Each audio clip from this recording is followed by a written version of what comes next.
एक शक्तिमान की तरफ से दूसरे शक्तिमान को ढेर सारी शक्तियां देने के लिए एक शक्तिमान आया है, क्योंकि गुजरात के शक्तिमान आपके नरेंद्र मोदी जी हैं। मैं शुरू से कहता आया हूं, इस इलेक्शन में नहीं, इसके पहले भी मैं कई बार जब भी आया हूं और मैं कई फंक्शनों में कह चुका हूं कि आपके गुजरात में एक मैन ऑफ एक्शन है जिसका नाम है शक्तिमान, और वो नरेंद्र मोदी जी हैं।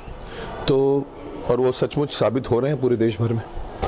मुकेश खन्ना की तरफ से तो मैं उनको शुभकामनाएं देना चाहूँगा जीतने की। भीष्म पितामह की तरफ से मैं विजयी भव कहना चाहूँगा। शक्तिमान की तरफ से ढेर सारी शक्तियाँ देना चाहूँगा। तीनों रूप उनके साथ हैं। मैं तो शुरू से जुड़ा हूँ। मैं इनके पहले राज्याभिषेक में भी आया था, उसके पहले वाली राज्याभिषेक में भी आया था, और इनफैक्ट मेरा उनसे नाता जुड़ा हुआ है। जब भुज में आपके अर्थक्वेक आया था तो नरेंद्र मोदी जी ने मुझे बुलाया था। उस वक्त वो सीएम नहीं थे। उन्होंने कहा था कि अहमदाबाद में बच्चों को शक्तिमान की ज़रूरत है, आप आ सकते हैं। तो मैं शक्तिमान कॉस्ट्यूम में आया था। राजकोट से सुरेंद्र नगर हड़बद करते करते सुरेंद्र नगर, फिर अहमदाबाद में शाम को एक फंक्शन, फिर नेक्स्ट डे हम लोग गए थे भुज में शक्तिमान कॉस्ट्यूम में। बच्चों को मैंने प्रतिज्ञा दिलवाई कि आप लोग नहीं डरोगे। सो उस टाइम से नरेंद्र जी को जानता हूँ मैं। इतिहास रचने की आवश्यकता थी, क्योंकि शुरुआत में जब नरेंद्र जी ने डिसाइड किया था कि बीजेपी ने एक पीएम कैंडिडेट, जबकि उनके पीछे बड़े भी बैठे हुए थे, बुजुर्ग भी बैठे हुए थे, नरेंद्र मोदी जी का नाम जब आया था, उस वक्त काफ़ी लोगों ने ये कहा था कि नरेंद्र मोदी जी सिर्फ गुजरात से जुड़े हुए हैं और वो गुजरात में जो कुछ भी किया है उसके बाहर कुछ नहीं करेंगे, कुछ नहीं कर सकते। तो ये एक जो आंधी कहो, इसे आजकल तो सुनामी बोलते जा रहे हैं, उसको इसकी ज़रूरत थी।